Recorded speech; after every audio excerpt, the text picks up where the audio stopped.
Hello students, good morning all of you. मैं अपना एक यूट्यूब चैनल स्टार्ट कर रहा हूँ एसएमडी क्लासेस के नाम से।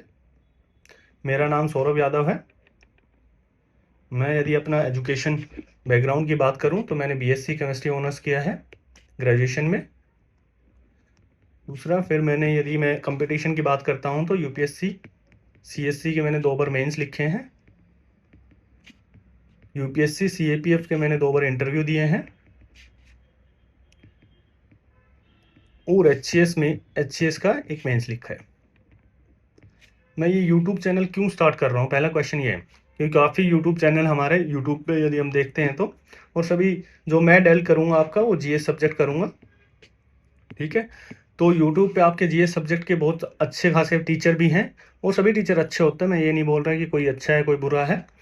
दूसरा, मैं क्यों स्टार्ट कर रहा हूँ क्योंकि मैंने देखा है यूट्यूब पे कुछ ना कुछ लैक हो रहा है। लैक मतलब कि आपका सिंक्रोनाइजेशन नहीं है, किसका, थ्योरी का, पीवाईक्यू का और लेटेस्ट क्वेश्चन का।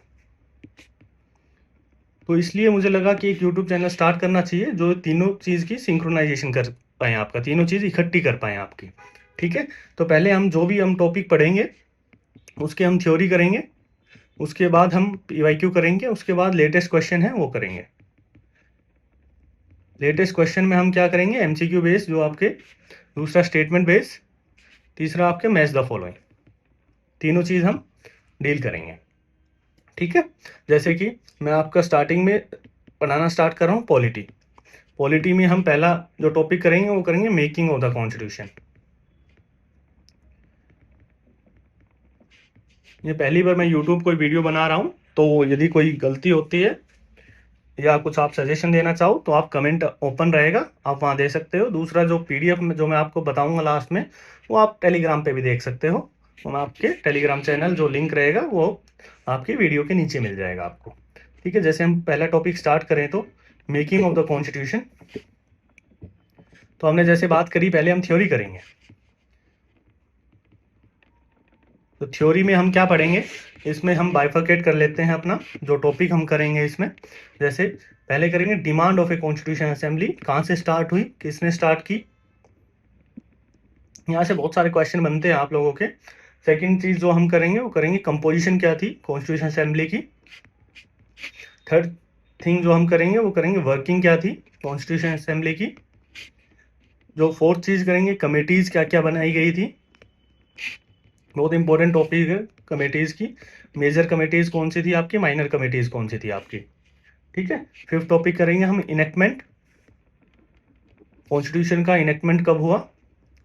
जैसे हम इसमें देखेंगे क्या इनेक्टमेंट है, अडोप्ट कब किया गया है और ये फोर्स में कब आया है।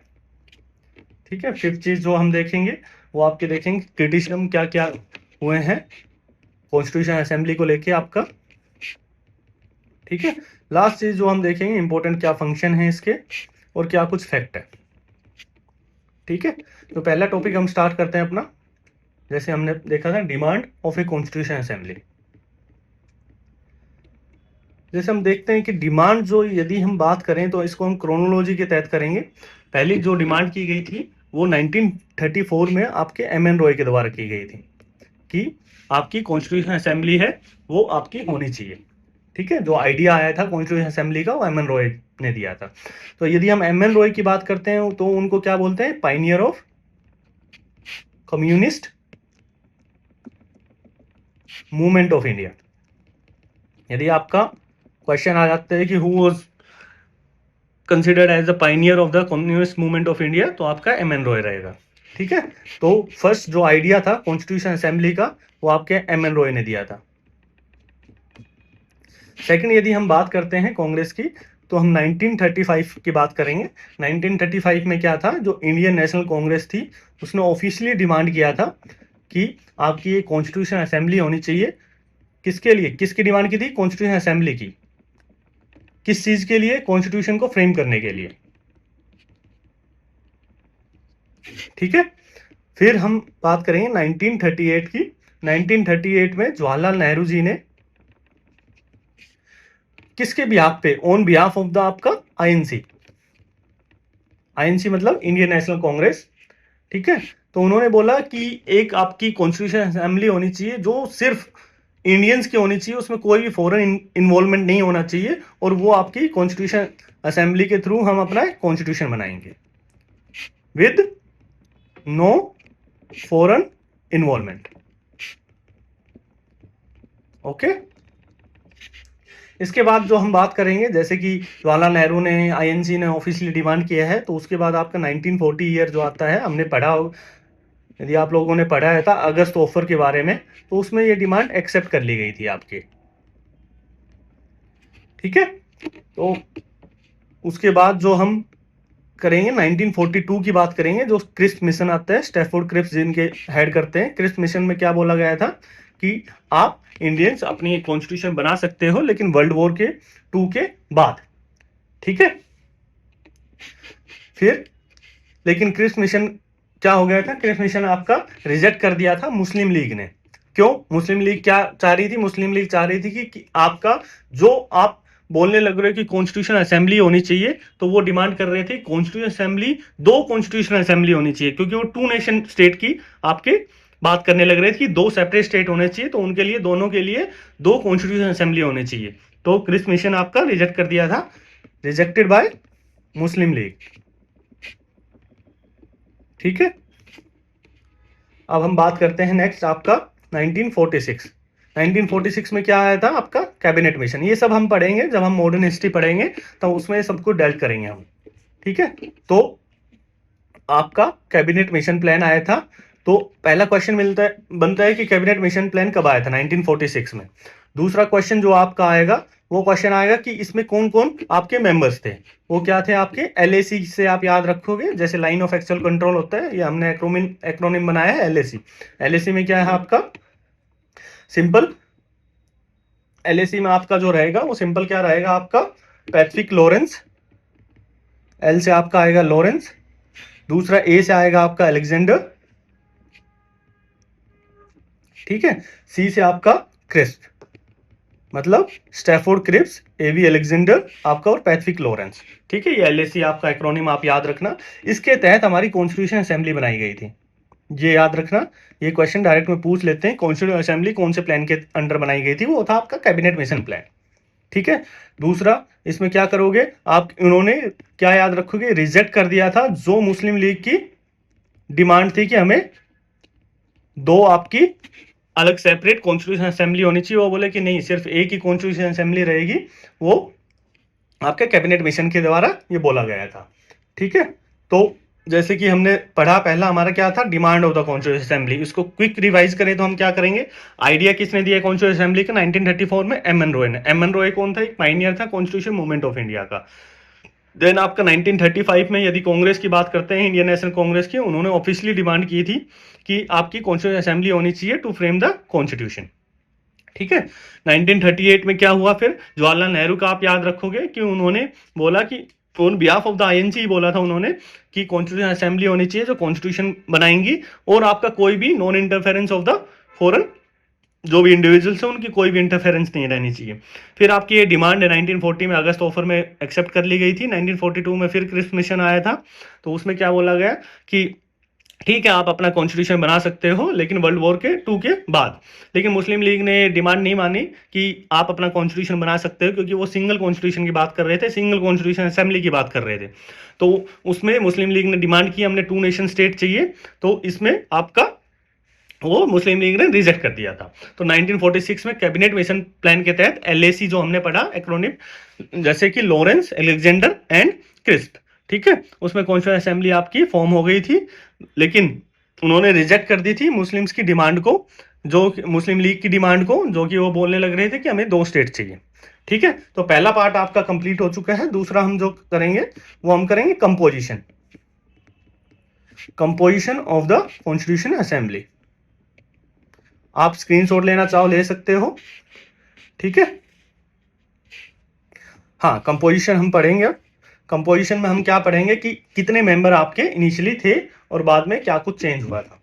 ठीक है, तो टोटल स्ट्रेंथ की यदि हम बात करते हैं कंपोजिशन में, कॉन्स्टिट्यूशन असेंबली में, वो आपकी 389 थी। यदि हम इसको बाइफरकेट करते हैं तो आपका 296 और 93 में करेंगे। 93 कौन सी है? जो प्रिंसली स्टेट को जो आपकी सीट दे दी गई थी। 296 में भी हम बाइफरकेट करते हैं आपके 292 और 4 में।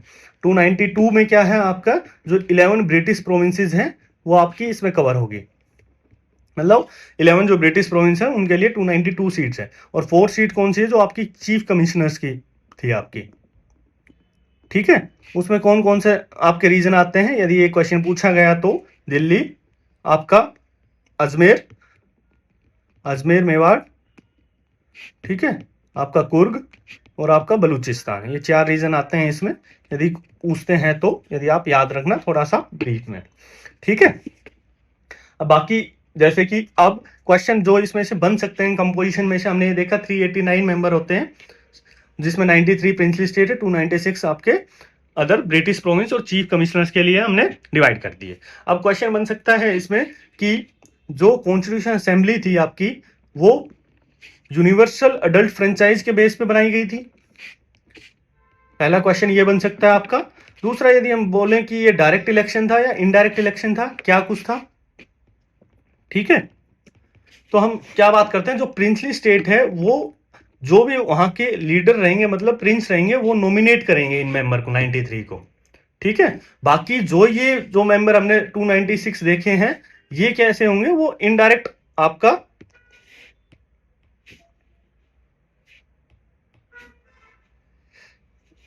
आपके इनडायरेक्ट इलेक्शन हो गया, उसके द्वारा ये मेंबर आपके अपॉइंट होंगे, ठीक है। इनडायरेक्ट इलेक्शन का मीनिंग यदि आप नहीं पता है तो इनडायरेक्ट इलेक्शन का सिंपल मीनिंग होता है, जो मेंबर इलेक्ट हो चुके हैं वो आपके अब इलेक्ट करेंगे, डायरेक्ट जो पीपल होते हैं वो इलेक्ट नहीं करते हैं, ठीक है। तो हम बोल सकते हैं कि जो कॉन्स्टिट्यूएंट असेंबली थी वो पार्शली नॉमिनेटेड थी, पार्शली इलेक्टेड थी। इलेक्टेड में भी हम ये बोल सकते हैं कि इनडायरेक्टली इलेक्टेड थे, ठीक है। अब हम देखें कि इसमें कौन कौन लीडर थे आपके, इसमें मोस्टली जो भी आपके थे वो सब लीडर थे, वहां उस टाइम के जो भी इंपॉर्टेंट थे आपके सब लीडर थे इसमें, लेकिन एक्सेप्ट, ये क्वेश्चन बन जाए, एक्सेप्ट महात्मा गांधी जी, ठीक है। महात्मा गांधी जी को छोड़ के सभी जो आपके उस टाइम के लीडर थे वो सब इसमें इन्वॉल्व थे आपके कॉन्स्टिट्यूएंट असेंबली में, ठीक है। तो इसमें कोई आपको डाउट, अब यदि मैं यहां लिखना चाहूं तो ये क्या लिख सकता हूं, पार्शली इलेक्टेड, इलेक्टेड में भी क्या, इनडायरेक्टली, और आपका पार्शली नॉमिनेटेड क्वेश्चन आता है तो आपका, ठीक है। ये हम क्वेश्चन जैसे कि हम बाद में करेंगे, PYQ स्टैंडर्ड क्वेश्चन जो करेंगे उसमें भी ये सब कुछ शायद आपके आएगा, ठीक है। हाँ, अब थर्ड थिंग क्या है हमने जो करी थी, वो working of the constitutional assembly, ठीक है। Working of the constitution assembly में मीनिंग क्या है, सिंपल, कि मीटिंग वगैरह की हम बात करेंगे इसमें। जैसे फर्स्ट मीटिंग जो आपकी है, ये थोड़ा लैग कर रहा है, जो आपकी फर्स्ट मीटिंग है, सॉरी फॉर द इनकन्वीनियंस, ये थोड़ा सा लैग कर रहा है, ठीक है। जो आपकी फर्स्ट मीटिंग होती है वो आपकी 9 दिसंबर को होती है आपकी फर्स्ट मीटिंग, ठीक है, 9 दिसंबर 1946 को, ठीक है। पहले आप याद रखोगे कि 9 दिसंबर 1946 को आपकी फर्स्ट मीटिंग होती है। उसमें कितने मेंबर ने अटेंड किया है, 211, क्यों, क्योंकि इसमें मुस्लिम लीग ने आपका बाइकआउट कर दिया है, और जो प्रिंसली स्टेट्स को आपको वो दिया गया था, जो 93 सीट्स गई थी, उन्होंने भी आपका बाइकआउट कर दिया है, ठीक है। तो इसलिए इसमें 211 मेंबर्स होते हैं। अब आता है इसी में यदि हम बात करें तो ऑब्जेक्टिव रेजुलेशन की बात करेंगे हम, ठीक है। तो ऑब्जेक्टिव रेजुलेशन में क्या था, कि पहला क्वेश्चन जो आपका बनता है ऑब्जेक्टिव रेजुलेशन में, कि ऑब्जेक्टिव रेजुलेशन कब आया था, पहली बात तो आपका, ठीक है। तो ऑब्जेक्टिव रेजुलेशन की हम बात करते हैं, तो ऑब्जेक्टिव रेजुलेशन जो आपका था वो आपका 13 दिसंबर 1946 को आपको पहली बार जवाहरलाल नेहरू जी ने ये लेके आए थे आपका, ठीक है। तो ऑब्जेक्टिव रेजुलेशन यदि हम देखते हैं कि आज का जो मॉडर्न डे प्रियम्बल है, तो ये आपका ऑब्जेक्टिव रेजुलेशन का मॉडिफाइड वर्जन है। तो हम प्रियम्बल को क्या बोल सकते हैं, simple, preamble is the modified version of objective resolution. अब क्वेश्चन पहला ये बन रहा था कि कब लेके आए थे हम, तो हम लेके आए थे 13 दिसंबर 1946 को। कब इसको अडॉप्ट किया गया है, इसको 22 ऑफ जनवरी 19 आपके 47 को यूनानिमसली आपका अडॉप्ट किया गया था। यूनानिमसली मतलब सभी ने, ठीक है। तो हम बोल सकते हैं कि आपका 13 दिसंबर को आया था, 22 ऑफ जनवरी 1947 को यूनानिमसली इसको अडॉप्ट किया गया था, ठीक है। मॉडिफाइड वर्जन है आपका प्रियम्बल, यदि हम आज मॉडर्न डे की बात करते हैं। तो इसमें और बाकी क्वेश्चन क्या बन सकते हैं कि इसमें प्रेसिडेंट की बात करेंगे, ठीक है, वाइस प्रेसिडेंट की बात करें। प्रेसिडेंट की बात करें तो इसमें दो हम बात करेंगे, टेम्परेरी और आपका परमानेंट, ठीक है। टेम्परेरी की जब हम बात करेंगे तो क्या आया था, सचिनानंद सिन्हा। अब सचिनानंद सिन्हा को क्यों बनाया गया था, यदि हम बात करें तो डॉक्टर सचिनानंद सिन्हा को क्यों बनाया गया था, सिंपल क्यों, क्योंकि एक फ्रेंच ट्रेडिशन होती है। फ्रेंच ट्रेडिशन में हम सिंपल क्या कहते हैं कि जो भी ओल्डेस्ट मेंबर होता है असेंबली का, उसको हम टेम्परेरी प्रेसिडेंट बना देते हैं जब तक आपका परमानेंट नहीं बनता है, ठीक है। परमानेंट हमें पता है कि हमारे डॉक्टर राजेंद्र प्रसाद जी आपके परमानेंट मेंबर बन गए थे कॉन्स्टिट्यूशन असेंबली के। अब वीपी की बात करें तो जो फर्स्ट वीपी बनाए गए थे वो थे आपके एच.सी. मुखर्जी जी, ठीक है। और सेकंड जो वीपी थे आपके, वो आपके बने थे वीटी कृष्णाचार्य। तो हम बोल सकते हैं कि आपके दो वीपी थे, फर्स्ट थे एच.सी. मुखर्जी, सेकंड थे आपके वीटी कृष्णाचार्य जी, ठीक है। तो ये तो हमने बात कर ली आपके कौन प्रेसिडेंट थे, वाइस प्रेसिडेंट थे, क्या फर्स्ट मीटिंग हुई ऑब्जेक्टिव रेजोल्यूशन की। सेकंड जो हम बात कर सकते हैं इसमें, वो बात करेंगे हम माउंटबेटन प्लान की, ठीक है। माउंटबेटन प्लान कब आया था, माउंटबेटन प्लान आया था आपका 3 जून 1947 को, ठीक है। इसमें क्या था, सिंपल एक पार्टीशन प्लान था ये, कि कैसे क्या पार्टीशन रहेगी कंट्री की, ठीक है। तो इसमें इसके यदि हम बात करें तो इसमें इसके बाद क्या हुआ, इसका इफेक्ट यदि हम देखते हैं तो प्रिंसली स्टेट है, ठीक है, और आपके जो मुस्लिम लीग है उन्होंने टेक पार्ट कर लिया था आपका कॉन्स्टिट्यूशन असेंबली में, ठीक है। पार्टीशन प्लान के बाद आपका टेक पार्ट कर लिया प्रिंसली स्टेट और मुस्लिम लीग ने कॉन्स्टिट्यूशन असेंबली में, ठीक है। फिर हम बात करते हैं इंडिपेंडेंस एक्ट। ये हम वैसे भी बात करेंगे, जब हिस्टोरिकल बैकग्राउंड जब हम करेंगे तो उसमें भी हम ये सब चीजें डिस्कस करेंगे। इंडिपेंडेंस एक्ट आया था आपका 1947 का, जो हम बात करते हैं उसमें आपके 3 मेजर चेंजेस हुए थे, 3 मेजर चेंजेस। 3 मेजर चेंजेस में क्या हुआ, पहला आया जो आपकी कॉन्स्टिट्यूशन असेंबली रहेगी, ठीक है, वो आपकी एक सोवरेन बॉडी रहेगी। तो सोवरेन बॉडी का मीनिंग क्या है कि वो अपना एक कॉन्स्टिट्यूशन बना सकती है वो कॉन्स्टिट्यूशन अपना। और दूसरा, सोवरेन का मीनिंग होता है इंडिपेंडेंट, वो किसी की दबाव में काम नहीं करेगी। तो इसका मतलब ये है कि जो भी ब्रिटिश ने पार्लियामेंट ने लॉ बनाए हैं इंडिया के लिए, वो भी आप नल एंड वॉइड कर सकते हो या रिजेक्ट कर सकते हो, ठीक है। सोवरेन बॉडी, इसलिए हम सोवरेन बॉडी बोलते हैं कॉन्स्टिट्यूशन असेंबली को। सेकंड जो चीज रहेगी आपकी, वो आपकी जो कॉन्स्टिट्यूशन असेंबली रहेगी वो अब 2 काम करेगी। पहला, एक कॉन्स्टिट्यूशनल बॉडी की तरह काम करेगी जो कॉन्स्टिट्यूशन को फ्रेम करने के लिए काम आएगा, ठीक है। एक दूसरा है legislative body. Legislative body means कि आपका लॉ मेकिंग का काम करेगी, जैसे पार्लियामेंट होता है, ठीक है। अब इसके जो यदि इसमें आपको 2 चीज याद रखनी है। पहली बात, कॉन्स्टिट्यूशन जो बॉडी थी उसमें जो आपके चेयरमैन थे, चेयरपर्सन जो आपके थे, वो आपके थे डॉक्टर राजेंद्र प्रसाद, ठीक है। इसमें जो आपके चेयरमैन थे वो थे आपके जीवी मावलंकर, जिसको हम स्पीकर बोलते हैं, फर्स्ट स्पीकर बोलते हैं, ठीक है। इतना इसमें आप लोगों को याद रखना है। तीसरी चीज जो की थी कि क्योंकि जब अब इंडियन इंडिपेंडेंस एक्ट बन चुका है तो आपका मुस्लिम लीग है वो आपके छोड़ के जा चुकी है, क्योंकि पाकिस्तान बन चुका है अब आपका, ठीक है। तो अब सिंपल क्या होगा कि आपकी जो मुस्लिम लीग वाली जो हमने उनको स्ट्रेंथ दे रखी थी, वो आपको विड्रू कर लेंगे हम, किससे, आपके कॉन्स्टिट्यूशन असेंबली से, ठीक है। अब क्वेश्चन आता है कि स्ट्रेंथ जो आपकी पहले 389 थी, अब आपकी कितनी स्ट्रेंथ बच गई है, वो आपकी स्ट्रेंथ घट के आ गई 299, ठीक है। 299 में यदि हम बाइफरकेट करें तो क्या करें कि ब्रिटिश प्रोविंसेस थी उनकी जो सीट होगी, पहले 296 थी हमने देखा था, ठीक है, जिसमें 292 11 प्रोविंसेस की, 4 चीफ कमिश्नर की थी, अब वो घट के आपकी 229 आ चुकी है। ठीक है, और वही हम प्रिंसली स्टेट्स की बात कर रहे हैं, तो पहले आपकी 93 थी, अब वो घट के आपकी 70 आ गई, तो हम ऐड करेंगे तो 299 हो जाती है आपकी। ठीक है, यहां तक कोई प्रॉब्लम किसी को? ठीक है, यदि कोई भी इशू होता है आपको तो आप मुझे कमेंट में बता सकते हो। ठीक है, यदि आपको लगता है कुछ इंप्रूव करना चाहिए वो भी आप बता सकते हो कमेंट में। ठीक है, ये तो हो गया अब आपका working of the constitution assembly हमने बात करी है। ठीक है, फिर हम बात करेंगे वो आपका अगला हम बात करेंगे कमेटीज पे। कमेटीज ये बहुत ज्यादा इंपॉर्टेंट टॉपिक है आपका। ठीक है, कमेटीज में हम दो बात करेंगे, मेजर और माइनर। मेजर हम 8 देखते हैं, माइनर हम जो भी इंपॉर्टेंट रहेगी वो हम देखेंगे। जैसे मेजर में यदि हम बात करते हैं तो हम क्या कर सकते हैं, इसमें बाइफरकेट कर सकते हैं मेंबर के हिसाब से। ठीक है, जैसे कि हम राजेंद्र प्रसाद जी की यदि हम बात करते हैं, डॉक्टर राजेंद्र प्रसाद जी की, वो कौन कौन सी कमेटीज को हेड कर रहे थे।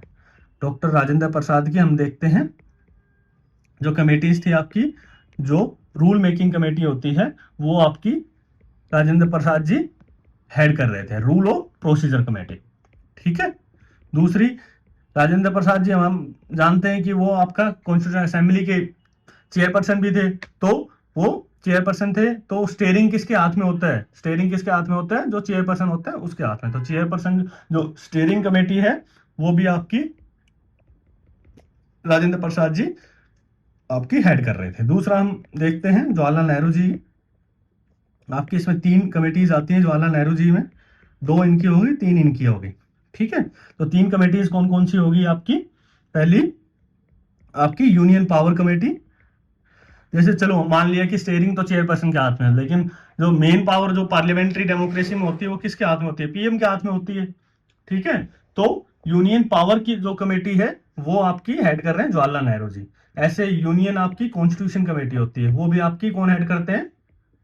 जवाहरलाल नेहरू जी। ठीक है, थर्ड जो कमेटी होती है, बहुत इंपॉर्टेंट कमेटी होती है, बच्चे बहुत ज्यादा कंफ्यूज होते हैं उसमें, वो होती है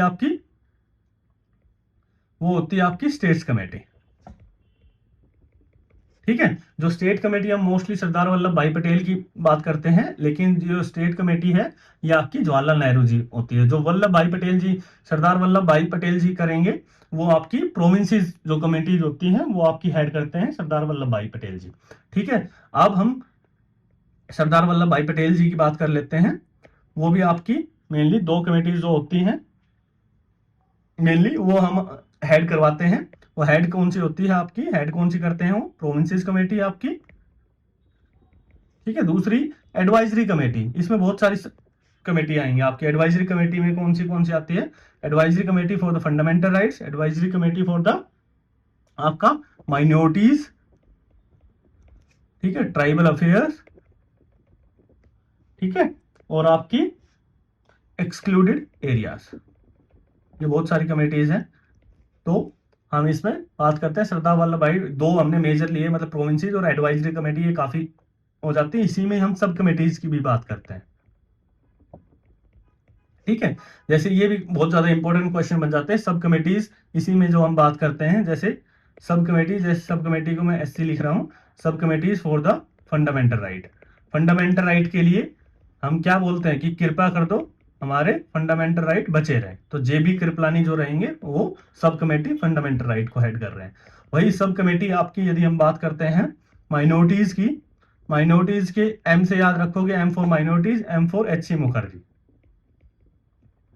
ठीक है, और जो हम तीसरी जो कमेटी की इसमें जो हम बात करेंगे वो हम करेंगे आपकी नॉर्थ ईस्ट जो फ्रंटियर आपकी ट्राइबल एरियाज की जो कमेटी होती हैं उसकी हम बात करेंगे। ठीक है, वो जो आपके रहेंगे हेड करेंगे वो करेंगे आपके गोपीनाथ बारडोली जी।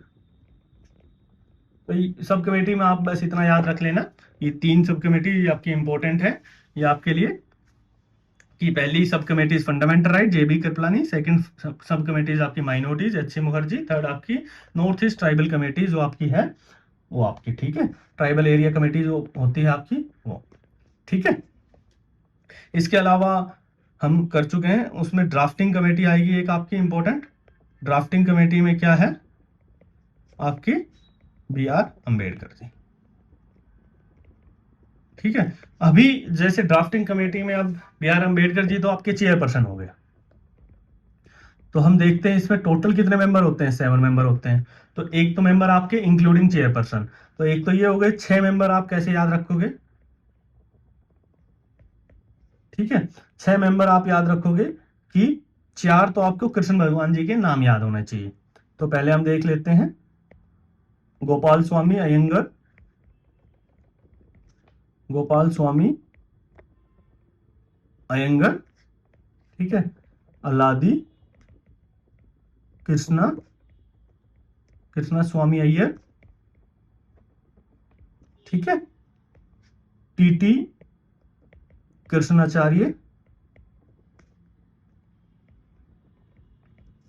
ठीक है, और आपका माधवराव। 4 तो आपको कृष्ण जी के नाम से ये याद रहेंगे। 4 एक 5 आपके वो हो चुके। छठा जो आपके रहेंगे वो आप याद रखोगे के एम मुंशी से, क्योंकि बही खाता तो मुंशी जी ही देखेंगे लास्ट में आपका। और लास्ट में आपका एक जो मैं याद रहेगा, सैयद मोहम्मद आपका शादुल्ला, ठीक है।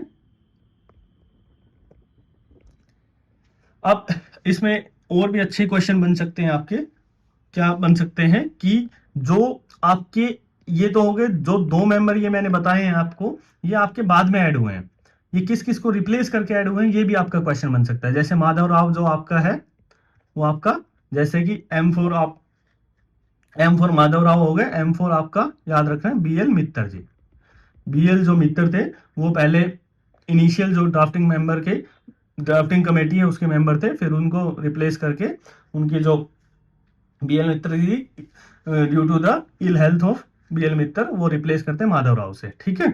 वही आपके टीटी कृष्णाचार्य किसको रिप्लेस करते हैं, वो आपके DP खेतान जी से। जैसे आपको अब काफी बार बच्चों को कंफ्यूजन हो जाती है कि कैसे हम रिप्लेस किया है, वो कैसे याद रखें। BL मित्तर में M आ रहा है, M for Madhav Rao. DP Khaitan में K आ रहा है, K फॉर कृष्णाचार्य जी, ठीक है। ये इनकी डेथ हो गई थी, इसकी वजह से उन्होंने रिप्लेस किया, इनकी इल हेल्थ की वजह से, ये डेथ की वजह से, ठीक है। तो यहां तक आपको कोई भी डाउट हो तो मेरे से कमेंट में पूछ सकते हो। ड्राफ्टिंग कमेटी में 7 पर्सन है, वो हम सारे डिस्कस कर चुके हैं, ठीक है। इसके अलावा यदि मैंने बोला था आपको कुछ हम माइनर कमेटीज भी देखेंगे, जो इंपॉर्टेंट है वही हम देखेंगे। जैसे कि इसमें माइनर कमेटीज में राजेंद्र प्रसाद जी के हम देखते हैं। जब राजेंद्र प्रसाद जी ने, डॉक्टर राजेंद्र प्रसाद जी ने 2 कमेटीज को, माइनर कमेटीज को हेड किया था। पहली थी आपकी फाइनेंस एंड स्टाफ कमेटी, ठीक है। जो सेकंड आपकी थी वो आपकी एडोक कमेटी थी आपकी ऑन नेशनल फ्लैग पे, ठीक है। और जो आपकी रहेगी वो क्रेडेंशियल कमेटी है। क्रेडेंशियल मतलब जो भी चीज इंपॉर्टेंट होती है हम उसको क्रेडेंशियल बोलते हैं। क्रेडेंशियल कौन आपकी इंपॉर्टेंट चीज कौन देखेंगे, अलादी कृष्ण स्वामी, कृष्ण स्वामी अय्यर, जो आपके ड्राफ्टिंग कमेटी के मेंबर थे। कृष्ण जी है वो आपकी क्रेडेंशियल मतलब इंपॉर्टेंट चीज देखेंगे, ठीक है। फिर आपकी एक आती है हाउस कमेटी। अब हाउस कौन संभालता है, यदि हम सीता जी की बात करें तो हाउस हमारी सीता जी संभालेंगी, सीता माता संभालेंगी। जैसे पट्टाभी, पट्टाभी सीता, थोड़ा सा लैग कर रहा है उसके लिए हम सो सॉरी। पट्टाभी सीता रमैया, ठीक है। हाँ, और जो और बाकी माइनर जो आपकी कमेटीज हैं, जैसे कि थोड़ा सा I am so sorry lag कर रहा है थोड़ा सा,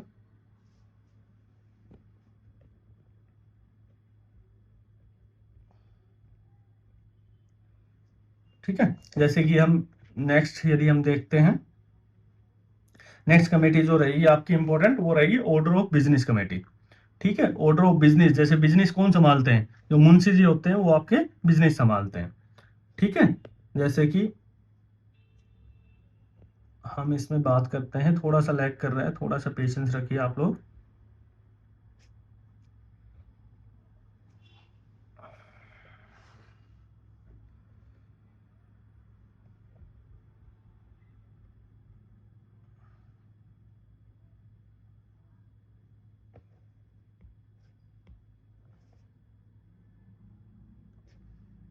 इसको मैं थोड़ा सा अच्छा से लिख देता हूँ। बी पीता भाई सीता रमैया। ठीक है। अब जैसे हमने नेक्स्ट कमेटी क्या बोली थी आपकी, ऑर्डर ऑफ बिजनेस कमेटी। ठीक है, ऑर्डर ऑफ बिजनेस कमेटी मैंने बोला था बिजनेस कौन संभालते हैं, बिजनेस आपके संभालते हैं मुंशी जी। ठीक है, ऑर्डर ऑफ बिजनेस कमेटी वो कौन संभालता है, के.एम. मुंशी जी। ठीक है, एक और जो इंपॉर्टेंट कमेटी है बस वो और आप याद रखोगे, committee on function of constitutional assembly. ठीक है, थोड़ी सी राइटिंग मैं आगे वाले सेशन में इंप्रूव करने की कोशिश करूंगा। वो आपके जो हेड करते हैं वो आपके जो स्पीकर रहते हैं जीवी मावलंकर जी। ठीक है, माइनर कमेटीज में बस आप इतना याद रखना। ठीक है, मोर देन इनफ हो जाएगी। जैसे कि हम फिर से एक बार रीड आउट कर देता हूँ।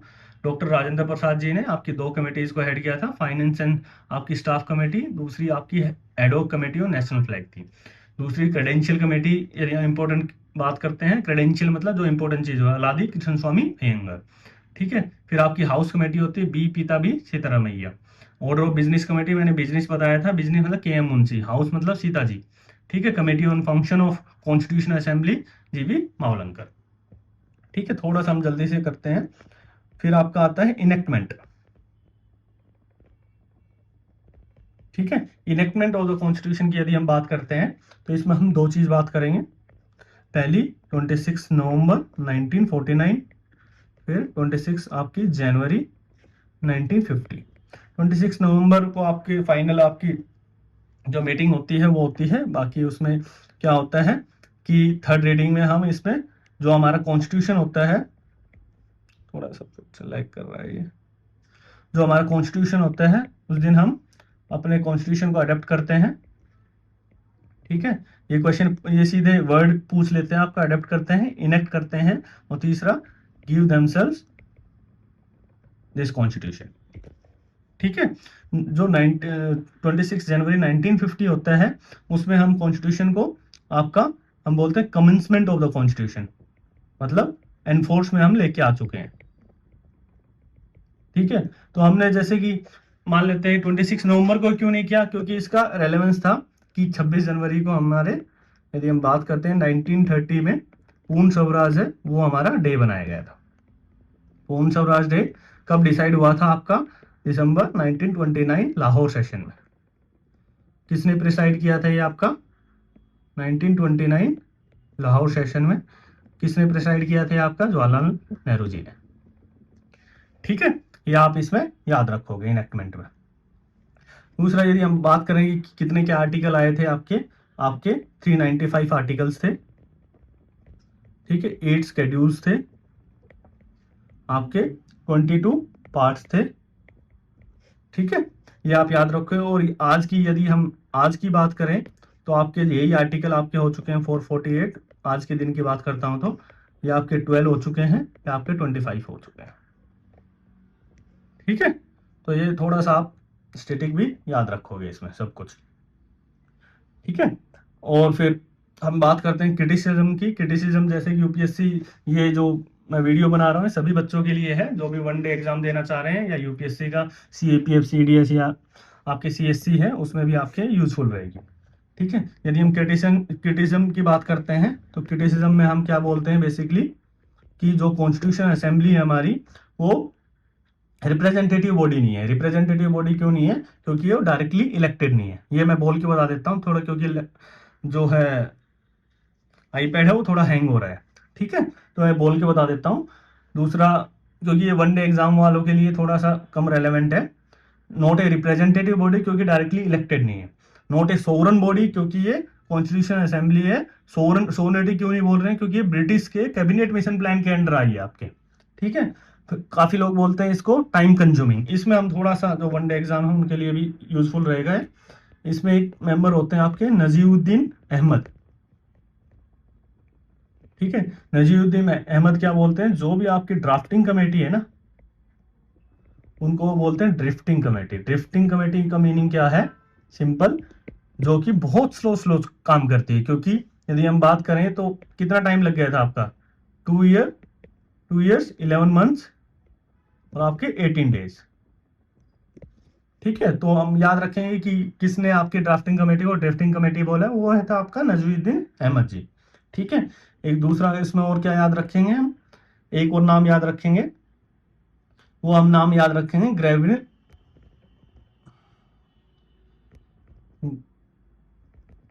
Granville Austin. ठीक है, ग्रैनविल ऑस्टिन ने क्या बोला था कि जो ये आपकी कॉन्स्टिट्यूएंट असेंबली है ये वन पार्टी बॉडी है, वन पार्टी कंट्री है। ठीक है, वो बोल रहे थे कि द असेंबली, यदि मैं लिख के बताऊं तो आपको, चलो आप ऐसे सुन लो कि assembly, the assembly was the Congress and the Congress was India. Assembly was Congress, ठीक है, और कांग्रेस वॉज इंडिया। ठीक है, अब इसमें इतना ही याद रखोगे।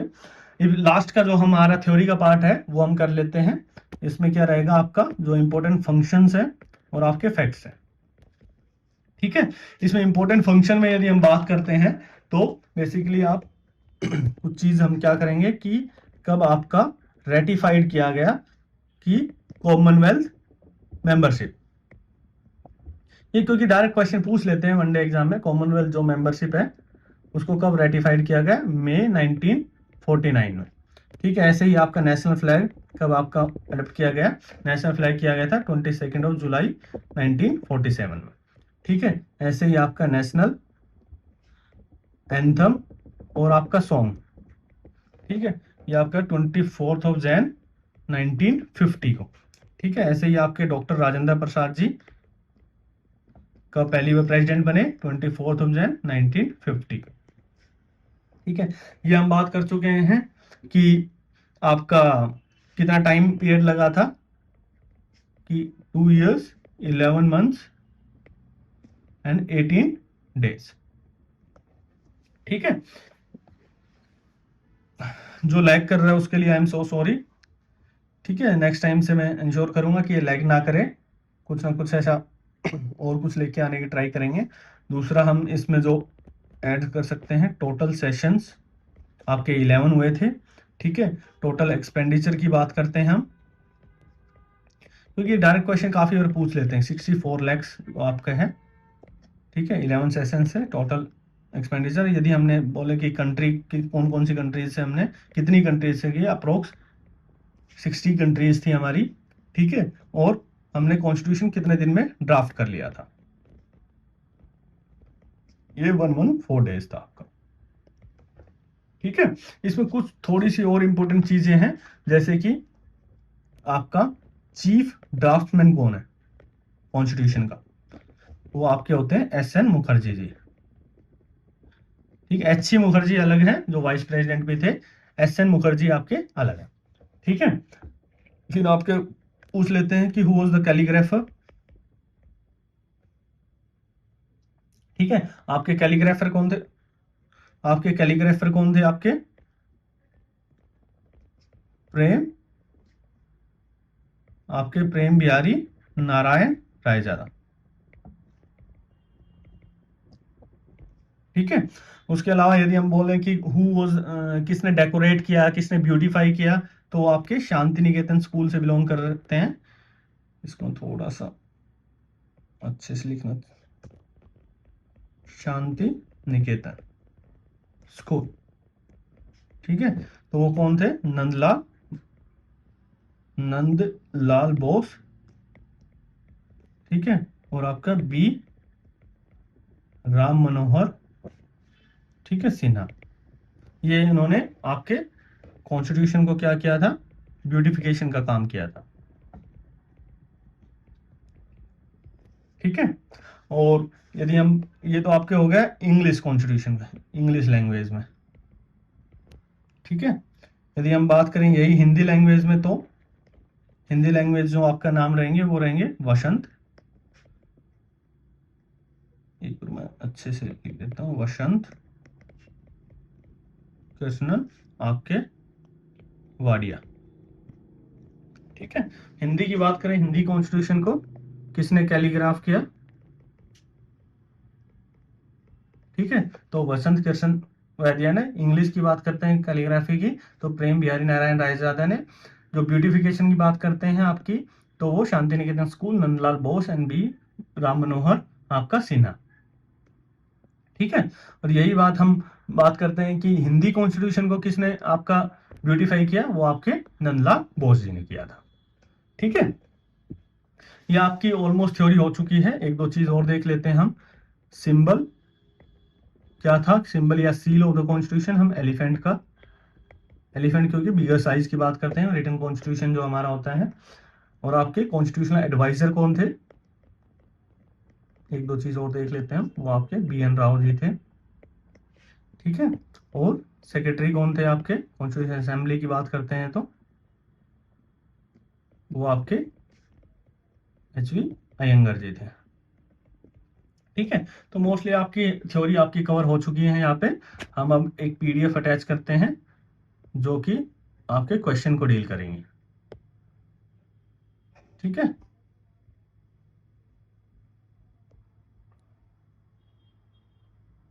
देखो, अब हम इसमें अपना देखते चलेंगे क्या कुछ क्वेश्चन थे। आंसर आप देखने की ट्राई मत करना, वैसे भी हम डिस्कस कर लेंगे सारा। ठीक है।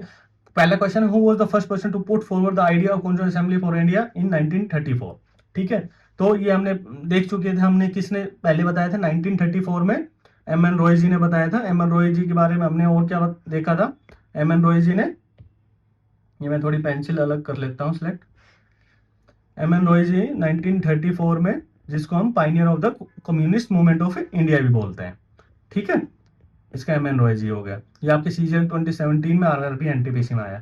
और under which plan was the constitution assembly of India constituted, किसके प्लान के अंडर आया था आपका कैबिनेट मिशन प्लान, कब आया था 1946 में। क्या ट्रिक बताई थी मैंने आपको, इनके मेंबर जो आपके LAC में क्या था, लॉरेंस अलेक्जेंडर एंड क्रिस्प। ठीक है। दूसरा क्या किया था, इसमें सिर्फ एक ही कॉन्स्टिट्यूशन असेंबली रहेगी, जो मुस्लिम लीग की जो क्रिस्प मिशन में उन्होंने रिजेक्ट कर दिया था, जिस बेसिस पे 2 स्टेट की डिमांड करने, 2 असेंबली की डिमांड करने पे वो आपका यहाँ माना नहीं गया था। ठीक है। बाकी इसकी जो PDF रहेगी वो मैं आपको शेयर कर दूंगा टेलीग्राम ग्रुप पे, जो लिंक रहेगा आपके वीडियो के नीचे। टोटल स्ट्रेंथ क्या थी इनिशियली, यदि हम बात करें before the participation in India, पहले वर्ड पे हमेशा याद रखना बिफोर या आफ्टर की बात कर रहे हैं। बिफोर की बात कर रहे हैं 2 आपकी 89। इसमें बाइफर्केशन हमने कैसे देखा था, आपके 296 और 93। 93 क्या था, प्रिंसली स्टेट। 296 में 292 आपकी ब्रिटिश प्रोविंसेस की बात की थी हमने 11। ठीक है। 4 आपकी चीफ कमिश्नर की बात की थी। ठीक है। वो द टेम्पररी और इंटरिम प्रेसिडेंट कौन थे, हमने बताया था कि फ्रेंच ट्रेडिशन होता है, उसमें जो भी सबसे ओल्डेस्ट रहता है, इंटरिम प्रेसिडेंट की बात कर रहे हैं तो डॉक्टर सचिदानंद सिन्हा। और ये तो आपके इंटरिम हो गए, ये आपके परमानेंट मेंबर हो गए थे।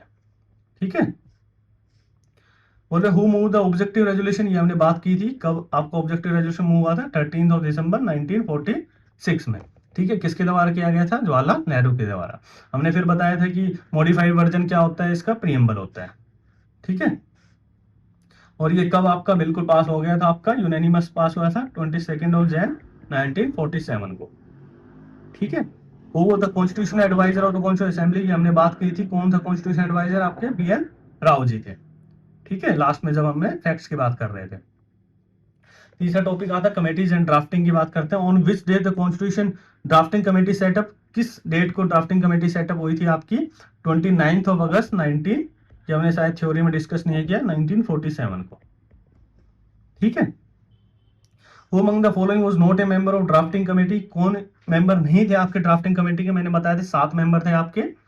कौन कौन थे आपके, BR अम्बेडकर जी थे, CR कृष्ण जी के नाम बताए थे मैंने आपको, गोपाल स्वामी अयंगर, TT कृष्णाचार्य बताए थे, अलादी कृष्ण स्वामी अयंगर बताए थे, और आपका माधव राव बताए थे। और 2 मेंबर कौन बच गए, KM मुंशी एंड सैयद मोहम्मद शादुल्ला बताए थे। ठीक है। इसमें से कौन से आपके मेंबर नहीं है, राजेंद्र प्रसाद जी। राजेंद्र प्रसाद जी क्या थे, चेयरपर्सन थे असेंबली के। ठीक है। और दूसरा मैंने ये भी आप कमेंट में बताओगे कि TT कृष्णाचार्य और आपका माधव राव को कौन मेंबर इनिशियली थे, जिनको रिप्लेस किया था आपके माधव राव और TT कृष्णाचार्य ने। ठीक है। ये मैंने बताया था आपको कि कितना टाइम लगा था आपको फ्रेम करने में, 2 साल 11 महीने 18 दिन। ठीक है। द कॉन्स्टिट्यूशन अडेप्टेड, और किस डेट को अडेप्ट किया गया, अडेप्शन की बात करने लग रहे हैं। ठीक है। मैंने बताया था आपको जब अडॉप्शन आए, इनेक्ट आए और आपके गिव्स देमसेल्व्स आए। ठीक है, तीनों वर्ड आपके 26 जनवरी 1949 को लिंक करेंगे। जब भी आपका आए एनफोर्समेंट, ठीक है, मतलब फोर्स हो गया आपका कॉन्स्टिट्यूशन, एनफोर्स हो गया, ठीक है। और दूसरा, यदि हम बोले कमेंसमेंट ऑफ द कॉन्स्टिट्यूशन, तो हम 26 जनवरी 1950 की बात करेंगे, ठीक है। फिर हम देखते हैं how did the constitution assembly adopt the national flag, when did the, हमने बात की थी कि 22 जुलाई 1947 को आपको कॉन्स्टिट्यूशन असेंबली ने नेशनल फ्लैग को अडॉप्ट कर लिया था। यदि 24 जनवरी की बात करते हैं, 1950 की बात करते हैं, 1950 की बात करते हैं, तो हमने बताया था कि नेशनल सॉन्ग, एंथम, ठीक है, और आपके राजेंद्र प्रसाद जी पहले प्रेसिडेंट बन गए थे आपके, ठीक है। ये आप देख लेना पीडीएफ में। अब हम देखेंगे कुछ एमसीक्यूज, ये तो पीवाईक्यू थे आपके, कुछ एमसीक्यूज जो लेटेस्ट आपके बन सकते हैं। बोल रहे हैं who among the following was the chairperson of the states committee.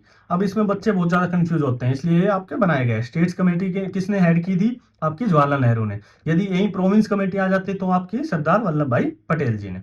Committee for negotiating with states, ठीक है, स्टेट कमेटी आपकी जवाहरलाल नेहरू जी ने, ठीक है। बोले which body served as the provisional parliament of India from 26 January 1950 until the first general election. इसका मतलब क्या है, सिंपल, कि आपका पार्लियामेंट तो बना नहीं था, क्योंकि पार्लियामेंट यदि हम बात करते हैं तो जनरल इलेक्शन के बाद बनना था आपका न्यू पार्लियामेंट। तो तब तक कौन सी बॉडी आपकी एक्ट कर रही थी लेजिस्लेटिव बॉडी के रूप में, मतलब प्रोविजनल मतलब टेम्परेरी पार्लियामेंट, ठीक है। तो हमने बात की थी कौन सी आपकी बॉडी टेम्परेरी पार्लियामेंट का काम कर रही थी, वो आपकी कॉन्स्टिट्यूशन असेंबली बॉडी थी, ठीक है। तो इसका क्या है, the constitution assembly of India, ठीक है। तो आपका जनरल इलेक्शन आपके 1952 में, मई 1952 को आपकी जो कॉन्स्टिट्यूशन असेंबली है वो आपकी बर्खास्त हो जाती है और आपकी न्यू पार्लियामेंट वो आ जाती है, ठीक है। Who was appointed as the constitution adviser, ये हमने फिर से क्वेश्चन आया, B N Rao ji. Apart from the K M Munshi who was the only other Congress member. देखो, जो भी ड्राफ्टिंग कमेटी है उसमें दो मेंबर थे आपके कांग्रेस के आईएनसी से। पहला आपका था केएम मुंशी, दूसरे आपके थे टीटी कृष्णाचार्य।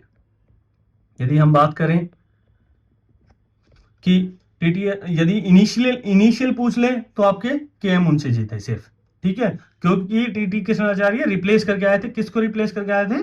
आपके डीपी खेतान जी, ठीक है। How many readings did the draft constitution undergo in the following assembly before it was finally passed. कितनी रीडिंग? 3 रीडिंग की थी। फाइनल रीडिंग आपकी हम 26 जनवरी 1949 को बात करते हैं, ठीक है। 3 रीडिंग थी आपकी। On which date the constitution assembly adopt the national flag, ये फिर से क्वेश्चन आ गया, 22 जुलाई 1947, ठीक है। The constitution assembly held how many total session to complete the task of making the constitution. हमने बात की थी 11 सेशन, टोटल 11 सेशन किए जब हमने इंपॉर्टेंट फैक्ट्स की बात कर रहे थे। तो हाउ वो द टोटल एक्सपेंडिचर, ये भी हमने बात की थी, 64 लाख थे, ठीक है। बोलो how many days did the constitution assembly spend considering the drafting constitution specifically. ये भी हमने बात की थी, 114 डेज थे, मतलब 114 डेज थे। इसमें कुछ समझाने का नहीं है, इसलिए मैं आपको बता नहीं रहा हूँ। The objective resolution which form the basis of preamble, वो unanimously adopted by the assembly on, ये मैंने आपको बताया था कि यूनानिमसली आपको अडॉप्ट कर लिया था 22 जनवरी 1947 को, ठीक है। और ऑब्जेक्टिव रेजोल्यूशन कब ये जवाहरलाल नेहरू जी लेके आए थे? आपका 13 दिसंबर 1946, इंपॉर्टेंट डेट है, याद रखना, ठीक है। और वो तो chief calligrapher of original Indian constitution का चीफ कैलीग्राफर कौन थे? प्रेम बिहारी नारायण रायजादा, ठीक है। ये भी हमने बात की थी। यदि यही आपसे पूछ लेते, ये तो चलो ओरिजिनल कॉन्स्टिट्यूशन इंग्लिश में लिखा गया, आपका हिंदी की बात कर लेते तो वसंत कृष्ण वाडिया जी आ जाते, यदि हम हिंदी की बात कर लेते तो, ठीक है। और which institution did the artist belong to who decorated and beautified the original manuscript. कौन से इंस्टीट्यूशन से बिलोंग कर रहे थे? मैं बताया था आपको कौन से स्कूल से, शांति निकेतन स्कूल से। कौन कौन मेंबर थे उसके? नंदलाल बोस जी की हमने बात की थी उसमें, ठीक है, और राम मनोहर सिन्हा जी की बात की थी हमने। वो द ऑफिशियल सिंबल या सील हमने बात की थी, आपके एलिफेंट है, और क्या साइज, क्या डिनोट करता है? आपके साइज को डिनोट करता है कॉन्स्टिट्यूशन के। हाउ, बोले how held the position of the chief draftman of the constitution in constitution assembly. बोला चीफ ड्राफ्टमैन कौन थे आपके? क्यों, कौन रहेंगे चीफ ड्राफ्टमैन? जो आपके एडवाइजर रहेंगे, ठीक है। तो चीफ ड्राफ्टमैन आपके थे बीएन राव जी, ओ सॉरी सॉरी, ये मैंने आपको बताया था कि फर्स्ट ड्राफ्टमैन थे BN राव जी, चीफ ड्राफ्टमैन थे आपके SN मुखर्जी जी, कंफ्यूज मत होना इसमें, ये ठीक है, SN मुखर्जी थे आपके, ठीक है। बोलो विच of the following provision of the constitution came into force on, ये शायद हमने बात नहीं की थी, इसमें 3 चीज आई थी आपकी। पहली चीज थी इलेक्शंस, जो 26 नवंबर 1949 को ही आपके एनफोर्स में आ गए इलेक्शंस। सिटीजनशिप, ठीक है। थर्ड आपकी वो जो आपकी प्रोविजनल आपकी गवर्नमेंट की बात करते हैं, ठीक है, प्रोविजनल पार्लियामेंट की बात करते हैं। ये 3 चीज आप याद रखना, ठीक है। इसमें जैसे सिटीजनशिप एंड इलेक्शन आपका आंसर हो जाएगा। मतलब first vice president of the constitution assembly, ये हमने बात की थी, कौन थे आपके फर्स्ट वाइस प्रेसिडेंट? आपके HC मुखर्जी जी, ठीक है। फिर हम क्वेश्चन करते हैं total strength of the constitution assembly was reduce from 389 से 299 फॉलोइंग विच इवेंट, कौन से इवेंट में? हमने बात की थी इंडियन इंडिपेंडेंस एक्ट आ गया था आपके, उसके द्वारा आपके 389 मेंबर थे वो 299 हो चुके थे, क्योंकि आपके मुस्लिम लीग्स आपके चले गए थे, ठीक है। जो भी मेंबर पाकिस्तान से बिलोंग करते थे वो आपका असेंबली छोड़ के चले गए, ठीक है। हाँ, दूसरा 18 क्वेश्चन है, who move the final position the constitution as settled by the assembly be pass, किसने बोला? ये चीज कौन बोल रहे थे? जो ड्राफ्ट कर रहे थे, मतलब चीफ जो ड्राफ्टिंग कमेटी के हेड थे वो बोल रहे थे, कौन थे? BR अम्बेडकर जी, ठीक है। बोले विच specific committee of the constitution assembly was headed by GV Mavalankar, ये हमने बात की थी। क्या बात की थी हमने? जब सब कमेटीज की हम बात कर रहे थे, सब कमेटीज में हम बात कर रहे थे committees on the function of the constitution assembly, ठीक है। लास्ट में, सबसे लास्ट में मैंने सब कमेटीज बताई थी, वो आपकी GV मावलंकर जी ऐड कर रहे थे, committees on the function of constitution assembly. यदि यही बात करें हम एडवाइजरी, ठीक है, हाउस कमेटी की हम बात करें, P सीता रमैया जी बात कर रहे थे, क्यों? क्योंकि हमने बात की थी सीता जी हाउस संभाल रहे हैं। स्टीयरिंग कमेटी की राजेंद्र प्रसाद जी बात कर रहे थे, ठीक है, बात मतलब हेड कर रहे थे, सिंपल सा। Advisory committee on fundamental rights आपकी माइनॉरिटीज की बात करते हैं तो आपके सरदार वल्लभ भाई जी बात कर रहे हैं, सरदार वल्लभ भाई पटेल जी, ठीक है। In which language original constitution India sign, कौन सी लैंग्वेज थी आपकी? हिंदी और इंग्लिश में। कब साइन हुआ था आपके? 24 जनवरी 1950, जो लास्ट आपकी मीटिंग बोलते हैं। अब हम स्टेटमेंट बेस्ड कुछ क्वेश्चन देख लेते हैं। बोले consider the following statement regarding constitution assembly. पहली स्टेटमेंट बोल रहे थे members were directly elected by the people of India on the basis adult franchise. हमने क्या बताया था कि डायरेक्टली इलेक्टेड नहीं थे, इनडायरेक्टली इलेक्टेड थे, तो पहली स्टेटमेंट आपकी गलत हो जाती है। जब भी ऐसे क्वेश्चन आते हैं तो एलिमिनेशन से करने की टेक्निक से करने की कोशिश किया करो, कि आप एक ऑप्शन एलिमिनेट किया, आपके आंसर आ गया आपका, ठीक है, आंसर आ गया 2 और 3। बाकी हम देख लेते हैं ऑप्शन क्या है। The assembly included representative of both British India and princely state, बिल्कुल ठीक है, ठीक है। यदि हम बात करते हैं तो क्या था 296 और 93, टोटल कितने हुए 389। Muslim League boycotted the first meeting, ये भी बात बिल्कुल ठीक है। हमने बताया था कि कितने मेंबर ने पहली मीटिंग है 211 मेंबर ने, ठीक है। किस किस ने बाइकआउट किया? मुस्लिम लीग ने और आपकी जो प्रिंसली स्टेट्स है उन्होंने, ठीक है। उन्होंने फिर कब ज्वाइन किया? यदि हम बात कर रहे थे माउंट बैटन प्लान में, ये बात की थी ना हमने, माउंट बैटन प्लान 3 जून को आपका माउंट बैटन प्लान आया था, ठीक है। हाँ, ये आप मोस्टली आप एलिमिनेशन से करोगे क्वेश्चन। बोलो with reference to objective resolution के बारे में हमने क्या क्या पढ़ा था, कि आपका ऑब्जेक्टिव रेजोल्यूशन कब आया था, किस कौन लेके आया था, कब फाइनली पास हो गया था आपका, ये सब कुछ हम देखेंगे। और प्रेम्बल उसका मॉडिफाइड वर्जन था। और it was moved by the Sardar Vallabh Bhai Patel. हमने क्या पढ़ा था? ऑब्जेक्टिव रेजोल्यूशन किसने पास किया था? आपका जवाहरलाल नेहरू जी ने। तो ये गलत हो गया, तो ये भी आपका एलिमिनेशन से हो गया। फर्स्ट निकल गया तो कौन से बच गए? 2 और 3 ओनली, ठीक है। तो underlying philosophy of the constitution structure, ये हम देखते हैं कि भाई ऑब्जेक्टिव रेजोल्यूशन में क्या है कि कॉन्स्टिट्यूशन की जो फिलोसफी है वही तो बताने लग रहा है ना। प्रियम्बल क्या बताते हैं? कॉन्स्टिट्यूशन की फिलोसफी बताते हैं। बोले it eventually took the form of preamble of the constitution, बिल्कुल ठीक है। हम बोलते हैं कि प्रियम्बल क्या है? मॉडिफाइड वर्जन है आपका ऑब्जेक्टिव रेजोल्यूशन का, ठीक है। ये एलिमिनेशन से इजीली हो जाएगा आपका। और रिगार्डिंग ये सब लेटेस्ट क्वेश्चन है, लेटेस्ट क्वेश्चन आपके लेटेस्ट जो पैटर्न पे वो लेटेस्ट क्वेश्चन बनाए गए हैं आपके रिगार्डिंग द, क्योंकि आजकल स्टेटमेंट बेस्ड क्वेश्चन बहुत ज्यादा आने लगे। Regarding the enactment of the constitution consider the statement. बोले इनेक्टमेंट ऑफ द कॉन्स्टिट्यूशन, ठीक है। The constitution was adopted and enacted on 26 January 1950। हमने अभी बात की थी इनेक्टमेंट आ जाए आपका, अडॉप्शन आ जाए या आपका give themselves to the constitution, ठीक है, दिस कॉन्स्टिट्यूशन, तो आपका रहेगा 26 नवंबर। 26 जनवरी को क्या आया कि फोर्स में आया था आपका constitution, commencement of the constitution की बात करते हैं, तो ये आपका निकल गया। तो आप एलिमिनेशन से इजीली 2 और 3 कर सकते हो। फिर भी हम पढ़ लेते हैं the some provision related to election and citizenship, ये हमने बात की थी पिछले क्वेश्चन में ही कि 26 नवंबर 1949 को आपके कुछ प्रोविजन है वो एनफोर्स में आ गए थे 26 जनवरी से ही। द डेट बोला डेट 26 जनवरी को चोजन टू कमीशन, ये भी हमने बात की थी। पूर्ण स्वराज है आपके लाहौर सेशन में, हमने दिसंबर 1929 में बात की थी पूर्ण स्वराज हम 26 जनवरी को मनाएंगे, ठीक है, उसके बेसिस पे ये आपका ये कॉन्स्टिट्यूशन हम 26 जनवरी को लेके आते हैं। बोले committees of the constitution assembly की बात करते हैं, तो advisory committee on fundamental right minority वो chair by B R Ambedkar. B R Ambedkar ji ने एक ही मेजर कमेटीज हेड की थी, वो थी ड्राफ्टिंग कमेटी, तो ये गलत हो जाता है, आपका आंसर आ गया 2 और 3, ठीक है। 2 और 3 और 3 ओनली भी हो सकता है, ठीक है, हम देख लेते हैं। यूनियन कॉन्स्टिट्यूशन कमेटी और चेयर बाय जवाहरलाल नेहरू, ये बिल्कुल ठीक है, ठीक है, तो 3 ओनली ऑप्शन भी निकल गया, तो 1 पहले ही निकल गया, 3 ओनली वैसे निकल गया, तो 2 बिल्कुल ठीक है, तो 2 के साथ 3 आएगा फिर, ठीक है, तो एलिमिनेशन से आप इजिली कर सकते। रूल ऑफ प्रोसीजर हमने देखा था, राजेंद्र प्रसाद जी थे। और advisory committee of fundamental rights minorities किसने ऐड की थी, हम बात कर चुके हैं, सरदार वल्लभ भाई पटेल जी ने, ठीक है। देखो अब ये स्टेटमेंट बेस्ड क्वेश्चन दूसरे टाइप के आ गए।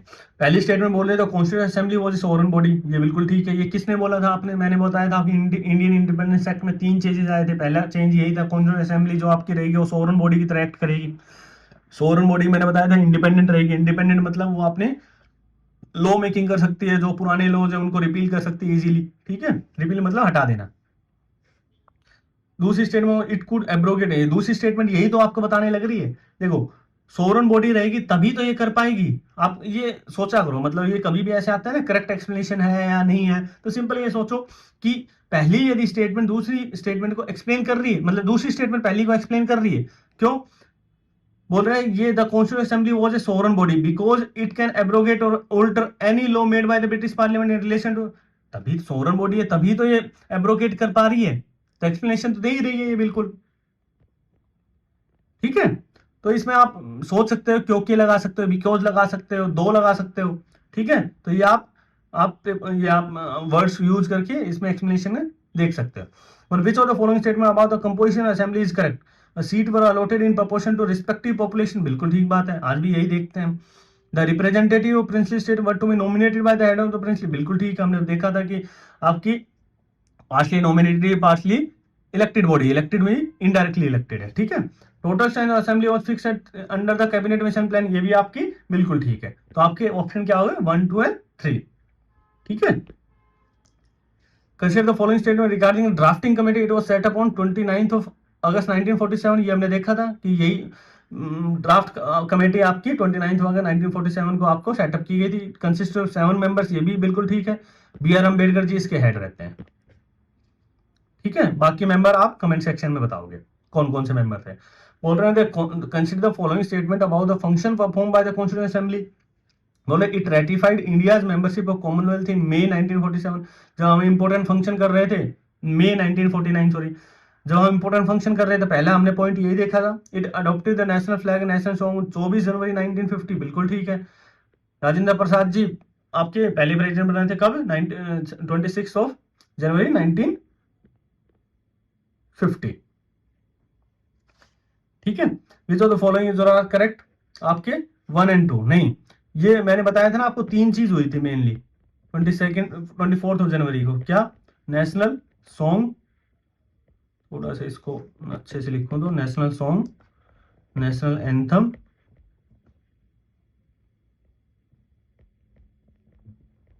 ठीक है, और आपके राजेंद्र प्रसाद जी प्रेसिडेंट बने थे, ठीक है। तो ये आप मैंने थ्योरी में सब कुछ आपको बताया है, उसी के बेस पे एक क्वेश्चन बनाए गए हैं, ठीक है। 9 देखो, तो आपके इसका आंसर क्या आ गया आपका 1 और 2। बोले the constitution of India is the lengthiest written constitution in the world, पहली बात ये बिल्कुल ठीक है। बोले द मेकर्स, तभी तो इसको एलिफेंट जो हमने सिंबल और सील लिया है इसका, the makers of the provided for very easy amendment process, बात बताओ, वेरी इजी अमेंडमेंट प्रोसेस दे देंगे यदि हम पार्लियामेंट को, तो पार्लियामेंट कुछ भी कर पाएंगे, तो उसके लिए हमने क्या किया कि हमने blend of flexibility and rigidity, blend मतलब mixture of flexibility and rigidity, मतलब कुछ ऐसे प्रोविजन दे दिए जो इजीली हम अमेंड कर सकते हैं, कुछ ऐसे प्रोविजन दे दिए जो इजीली हम अमेंड नहीं कर सकते हैं।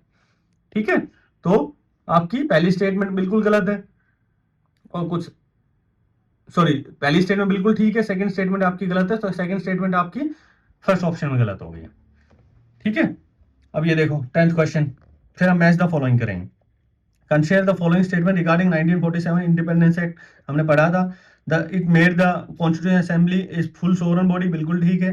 The assembly became a legislative body in addition to being, ये भी हमने बात करी थी। कौन आपके हेड थे, ये आप बताओगे कि लेजिस्लेटिव बॉडी जब आपके थे तो उनके हेड कौन थे, चेयरपर्सन कौन थे, और कॉन्स्टिट्यूशन बॉडी के हेड कौन थे। When assembly met as it was chair by the doctor Rajendra Prasad, ये बिल्कुल गलत है। ठीक है, लेजिस्लेटिव बॉडी की बात करते हैं तो ये तो कॉन्स्टिट्यूशन बॉडी के थे। लेजिस्लेटिव बॉडी के कौन थे आपके, जीवी मावलंकर जी थे। इसके 1 और 2 आपका आंसर आ जाता है। अब ये देखो मैच द फॉलोइंग, हम पहले एमसीक्यू बेस भी देख चुके हैं, स्टेटमेंट बेस भी देख चुके हैं आपके। अब मैच द फॉलोइंग की बात करते हैं। ठीक है, स्टेयरिंग कमेटी कौन थे सभी एक बार देख लो। Steering committee, fundamental right sub committee, union power committee, provincial आपकी कॉन्स्टिट्यूशन कमेटी। अब इसमें क्या किया करो, यदि आपको एक पता है ना उससे ट्राई किया करो। हमने पढ़ा था स्टेयरिंग कमेटी कौन थी आपके, डॉक्टर राजेंद्र प्रसाद, तो फर्स्ट का 2 किस में है, 2 ऑप्शन आ गए आपके। ठीक है, अब हम देखते हैं फंडामेंटल राइट सब कमेटी की बात कर रहे हैं। हमने बोला था कि भाई फंडामेंटल राइट दे दो हमें, सब कमेटी की बात करें, कृपा बरसा दो, कृपा बरसा दो मतलब जेबी कृपलानी। तो बी का आपका आ गया 4th, तो आपका पहला ऑप्शन ठीक हो गया। तो आप ऐसे यदि आपको 2 ऑप्शन भी पता है तो उससे भी आप इजीली कर सकते हो।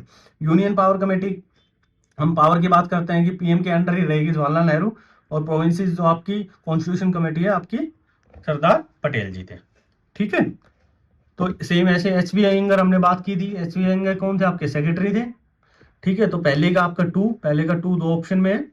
ठीक है, सेकंड हम एच एन मुखर्जी की बात करते हैं, हमने बोला था चीफ ड्राफ्टमैन है, तो बी का 1, फिर भी 2 ऑप्शन है। आप थर्ड ऑप्शन, थर्ड सी पढ़ते हैं, वसंत कृष्ण व्याधिया, हमने बोला था कि हिंदी वर्जन के कैलीग्राफर थे।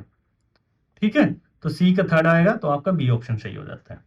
ठीक, 4th नंदलाल बोस जो ब्यूटिफिकेशन और आर्ट का काम किया था। ठीक है, थर्ड देखते हैं match the following dates with the historical event. 13 दिसंबर को हमने बहुत बार बात कर चुके हैं, अडॉप्शन आपको moving of the objective resolution, तो इससे आंसर आ रहा है ए का 2, ए का 2 2 ऑप्शन में है। ठीक है, बी देखते हैं हम क्या है कि 22 ऑफ जुलाई 1947, तो इसमें आपका क्या हो गया था आपका 22 ऑफ जुलाई, हाँ 22 ऑफ जुलाई 1947 में क्या हुआ था आपका adoption of the national flag. तो बी का थर्ड एक ऑप्शन आपका, 2 ऑप्शन पता है तो आप इजीली कर पा रहे हो। ठीक है, सी का 24 ऑफ जनवरी हमने देखा था कि अडॉप्शन ऑफ नेशनल एंथम है, और 29 ऑफ अगस्त का आपका अपॉइंटमेंट ऑफ ड्राफ्टिंग कमेटी है। ठीक है, तो आपके 2 ऑप्शन भी पता हुआ है तो आप इजीली कर पा रहे हो। एन माधवराव हमने बात की थी, एन माधवराव आपके रिप्लेस किसको करके आए थे, M for B L Mittar.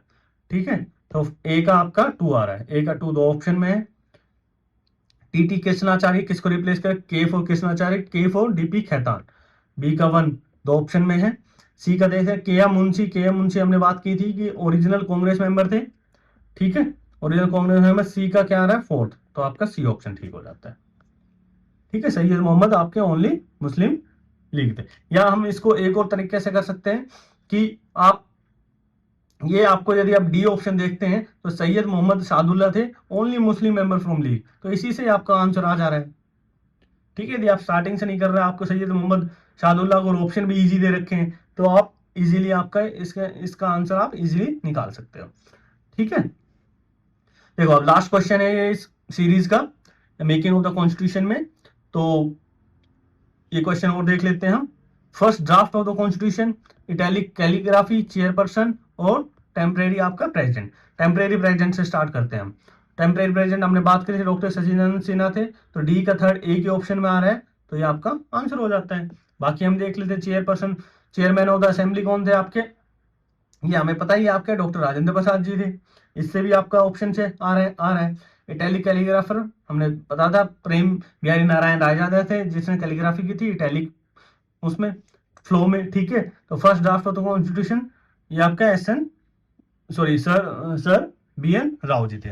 S N Mukherjee आपके क्या थे, आपके चीफ ड्राफ्टमैन थे। ठीक है, तो आपकी ये सीरीज कंप्लीट होती है। Thank you from my side. ठीक है, तो यदि कुछ भी आपको लगता है कि इसमें मुझे कुछ चेंज करना चाहिए, स्पीड को इंक्रीज करना चाहिए, डिक्रीज करना चाहिए, तो आप कमेंट सेक्शन आपका ओपन रहेगा, तो आप उसमें बता सकते हो। पीडीएफ इस सेशन की आपको मिल जाएगी, आपको टेलीग्राम चैनल पे वहीं लिंक मिल जाएगा आपको। ठीक है, आप अपने सजेशन दे सकते हो, वैल्यूएबल आपके जो सजेशन रहेंगे बहुत वैल्यूएबल रहेंगे मेरे लिए, क्योंकि मेरी पहली वीडियो है, क्योंकि मुझे पता नहीं है कि क्या कुछ हम इसमें और इम्प्रूव कर सकते हैं। ठीक है, तो आपके सजेशन बहुत वैल्यूएबल रहेंगे मेरे लिए। तो thank you so much last तक बने रहने के लिए। बाकी मैं ये इंश्योर करता हूँ कि आप यदि ये सीरीज देख लोगे पॉलिटी की, तो आपको ज़्यादा इधर उधर और भटकने की जरूरत नहीं पड़ेगी, बाकी बुक रीडिंग की भी जरूरत नहीं पड़ेगी। मैं यहाँ पे आपको सब कुछ आपके लिए सब कुछ करवा ही दूंगा आपको। ठीक है, तो थैंक यू सो मच।